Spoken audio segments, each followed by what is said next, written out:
আসসালামু আলাইকুম প্রিয় ভাই ও বোনেরা, সবাই কেমন আছেন? আশা করছি দেশ ও দেশের বাইরে, কাছে কিংবা দূরে, যে যেখান থেকে আজকের ভিডিওটা দেখছেন বা দেখবেন, সবাই ভালো আছেন। আল্লাহর অশেষ রহমতে আমিও কিন্তু বেশ ভালো আছি। চলে আসলাম নতুন আবারও একটা ভিডিও নিয়ে আপনাদের মাঝে শেয়ার করার জন্য। আশা করছি বরাবরের মতো আজকের ভিডিওটা আপনাদের কাছে একটু হলেও ভালো লাগবে। সেজন্য সব ভাই বোনদের কাছে অনুরোধ করে রাখছি, প্লিজ একটা লাইক দিয়ে সম্পূর্ণ ভিডিওটা দেখার চেষ্টা করবেন। 5 মিনিটের ছোট্ট একটা ভিডিও, না টেনেই দেখতে থাকুন।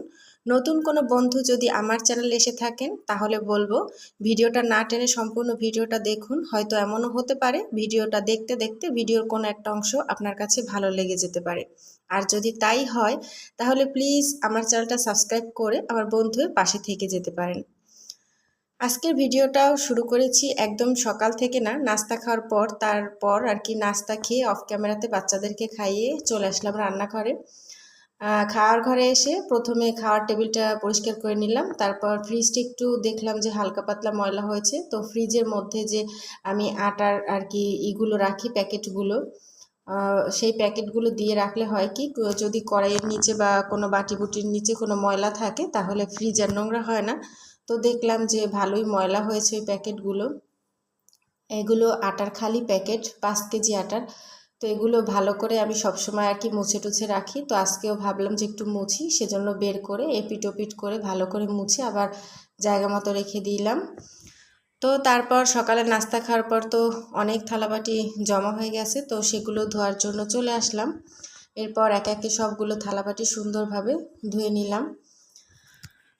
তো প্লিজ আপু এবং ভাইয়ারা, আপনাদের উদ্দেশ্যে বলি, নতুন কোনো বন্ধু যদি আমার চ্যানেলে এসে থাকেন আর আমার পরিবারের সদস্য হয়ে থাকেন কিন্তু আমি এখনও তাদের ব্যাগ দেইনি বা ভুলে গিয়েছি, তাহলে প্লিজ আমার ভিডিওতে না কমেন্ট করে আমার পোস্টে গিয়ে একটা কমেন্ট করে দিবেন, যাতে করে আমি আপনার পরিবারে চলে যেতে পারি আপনার বন্ধু হওয়ার জন্য।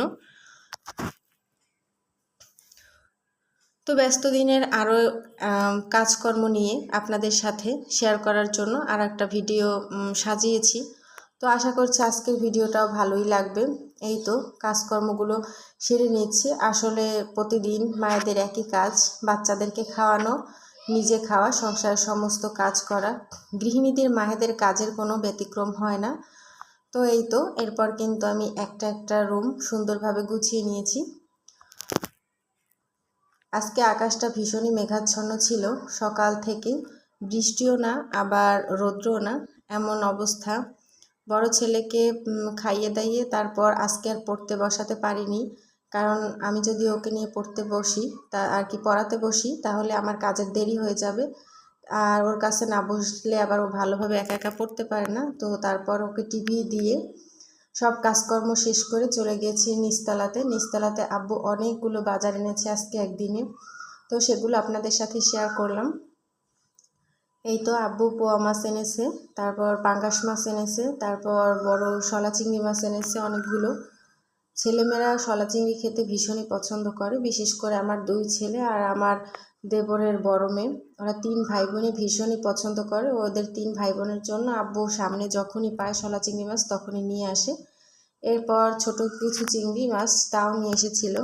আমার শাশুড়ি আম্মু বসে বসে সেগুলো কুটতেছে, আর এদিক থেকে আমি বসে পড়েছি পোয়া মাছ কোটার জন্য আর এই শলা চিংড়ি মাছ কোটার জন্য। তো তখন ভাবলাম একটু ভিডিও করে নিই আপু ভাইয়াদের সাথে শেয়ার করার জন্য।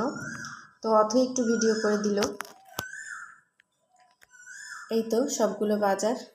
এরপর অফ ক্যামেরাতে আমাদের রান্না বান্না সব কিছু হয়ে গেছে। তারপর যখন আমার যা থালাবাটি ধোয়া আর কি শেষ করেছে তখন আবার একটু ভিডিও করে নিয়েছি। আসলে আমরা তো মাটির চুলা রান্না করি, তো হাঁড়ি পাতিলগুলো সব কালিরই হয় প্রতিদিনই রান্নাবান্নার হাঁড়ি পাতিলগুলো। তো সেগুলো ধোয়া শেষ করে চলে আসলাম উপরে। ও তাছাড়া আব্বু বাজার থেকে 2টা তরমুজ এনেছিল, সেটা আপনাদের সাথে শেয়ার করলাম। তারপর হঠাৎ করে বেশি মেঘ হয়ে আকাশ কালো হয়ে গেল আর হঠাৎ একটু ঝড়ো বাতাস শুরু হলো। তবে তেমন একটা বৃষ্টি বন্যা কিছুই হয়নি। ভেবেছিলাম হয়তো একটু বৃষ্টি হবে, অনেক গরমের মধ্যে একটু বৃষ্টি হলে কিন্তু অনেক ভালোই হয়, খারাপ হয় না, কিন্তু তেমন কোনো বৃষ্টিই হয়নি। হালকা একটু মেঘাচ্ছন্ন আর বাতাস হয়েছিল। তো সব মিলিয়ে আজকের ভিডিওতে এগুলোই ছিল। তো ভালো লাগা খারাপ লাগা কমেন্টের মাধ্যমে জানাতে পারেন। আজকের ভিডিও এই পর্যন্ত, দেখা হবে নতুন কোনো ভিডিওতে। সেই পর্যন্ত সবাই ভালো থাকবেন, সুস্থ থাকবেন। আল্লাহ হাফেজ, আসসালামু আলাইকুম।